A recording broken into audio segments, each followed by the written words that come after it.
ये कहानी आपको बताएगी कि कैसे आप अपने मन को शांत कर सकते हैं।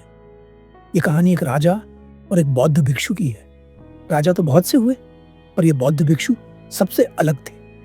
इनका नाम था बोधिधर्मा। बहुत सारे लोग पूछते हैं कि क्या बुद्ध के बाद कोई ऐसा भिक्षु हुआ जिसे लोग और भी न जाने कितने लोगों ने आत्मज्ञान को पाया है। पर कुछ लोग बोलते हैं और कुछ लोग चुप रह जाते हैं। बोधिधर्मा एक बड़े कमाल के व्यक्ति थे। इन्हें मार्शल आर्ट का जन्मदाता भी कहा जाता है। इस कहानी की शुरुआत एक परेशान राजा से होती है। क्यों? इसके बहुत सारे कारण हैं। राजा की समस्या यह थी कि उसका मन बड़ा अशांत रहता था। वो अपने मन को शांत करने की बहुत कोशिश करता, पर उसका मन शांत नहीं हो पाता। उसने अपने राज्य के बड़े बड़े विद्वानों को अपने महल में बुलाया। लोग तरह तरह के उपाय राजा को बताते, पर कोई भी उपाय काम नहीं करता। एक दिन एक व्यक्ति राजा के पास आता है और कहता है, आपके मन को शांत करने का एक उपाय है। राजा उस व्यक्ति की बात सुनकर बहुत खुश हो जाता है और कहता है, यदि तुमने ऐसा कर दिया तो मैं तुम्हें उतना धन दूंगा जितना तुम मुझसे मांगोगे। वह व्यक्ति राजा से कहता है, मैं आपका मन शांत नहीं कर सकता, पर एक सन्यासी हैं जो आपका मन शांत कर सकते हैं। वह कोई आम सन्यासी नहीं है, वह एक पहुंचे हुए संत हैं। आप उनसे एक बार अवश्य मिलें, वह आपकी समस्या का समाधान अवश्य कर देंगे। राजा उस व्यक्ति से पूछता है, वह कहाँ मिलेंगे? वह व्यक्ति कहता है, यहाँ से कुछ दूर जंगल में उनकी एक छोटी सी कुटिया है। राजा अपने कुछ सैनिकों के साथ उस सन्यासी के पास पहुंचता है और बोधिधर्मा से कहता है, मैंने सुना है कि आप बहुत पहुंचे हुए सन्यासी हैं। बोधिधर्मा कोई उत्तर नहीं देते।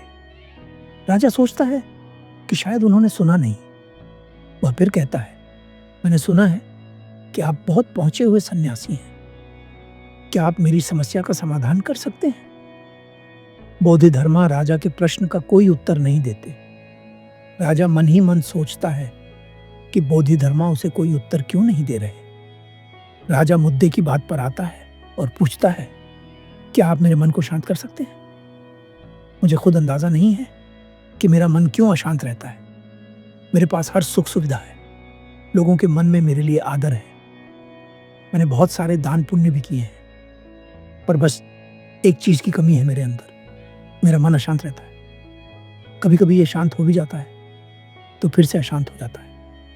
क्या आप मेरे मन को शांत कर सकते हैं? मैं बड़ी आशा लेकर आपके पास आया हूं। बाकी तो मैंने सब उपाय कर लिए हैं, बस आप ही मेरी अंतिम आशा है।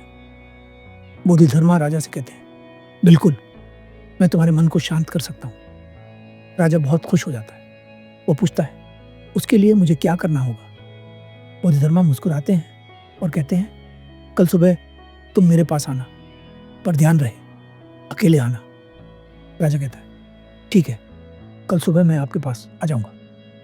बोधिधर्मा कहते हैं, पर एक बात और ध्यान रहे, अपने अशांत मन को अपने साथ लाना। राजा सुनकर चौंकता है और सोचता है, ये कैसी अजीब बात कही। राजा पूछता है, आपने क्या कहा? कृपा कर एक बार और बताएंगे? बोधिधर्मा राजा से कहते हैं, तुम कल सुबह जल्दी आना और अपने अशांत मन को साथ लेकर आना। कहीं ऐसा ना हो कि तुम उसे अपने महल में ही छोड़ाओ। राजा सोचता है, ये व्यक्ति कहीं पागल तो नहीं, पर क्योंकि राजा के पास और कोई विकल्प नहीं था, वह सोचता है कि एक बार प्रयास कर ही लेना चाहिए। अगले दिन राजा अकेले सुबह सुबह बोधिधर्मा के पास पहुंचता है और कहता है, मैं आ गया। बोधिधर्मा पूछते हैं, क्या तुम अपने अशांत मन को साथ लाए हो? राजा कहता है, आप कैसी बातें कर रहे हैं? आप इतने पहुंचे हुए सन्यासी होकर भी यह नहीं जानते कि मन कोई वस्तु नहीं जिसे मैं उठाकर आपको दे दूं। मन तो मेरे भीतर है। बोधिधर्मा राजा से कहते हैं, ठीक है, बैठ जाओ और अपनी आंखें बंद करो। राजा दृढ़ संकल्पित था। वह अपनी आंखें बंद कर अपने अशांत मन को अपने भीतर खोजने का प्रयास करता है। बहुत देर आंखें बंद करके बैठे रहने के बाद बोधिधर्मा राजा के कंधे पर हाथ रखते हैं और कहते हैं, आंखें खोलो। राजा अपनी आंखें खोलता है। बोधिधर्मा उससे पूछते हैं, क्या तुम्हें तुम्हारा अशांत मन मिला? राजा कहता है, नहीं। बोधिधर्मा राजा से कहते हैं, कोई बात नहीं, अब तुम कल प्रयास करना, आज के लिए इतनी खोज पर्याप्त थी। राजा अपने महल चला जाता है। अगले दिन सुबह राजा फिर बोधिधर्मा के पास आता है और वैसा ही करता है जैसा कल बोधिधर्मा ने बताया था। राजा बैठ जाता है, अपनी आंखें बंद कर लेता है और अपने उस अशांत मन को अपने भीतर ढूंढने का प्रयास करता है। बोधिधर्मा फिर से राजा के कंधे पर हाथ रखते हैं और पूछते हैं, क्या तुम्हारा अशांत मन मिला? राजा बड़ी शांत आवाज में बोधिधर्मा से कहता है, नहीं। बोधिधर्मा राजा से कहते हैं, कोई बात नहीं, आज के लिए इतना ही पर्याप्त है, अब तुम कल आना। अगले दिन सुबह राजा फिर बोधिधर्मा के पास आता है और वही प्रक्रिया दोहराता है। काफी समय बीत जाता है। बोधिधर्मा राजा के पास ही बैठे होते हैं। पूरा दिन बीत जाता है, पूरी रात बीत जाती है, पर राजा आंखें बंद किए बस अपने उस अशांत मन को ढूंढ रहा होता है। अगले दिन सुबह राजा की आंखें खुलती हैं।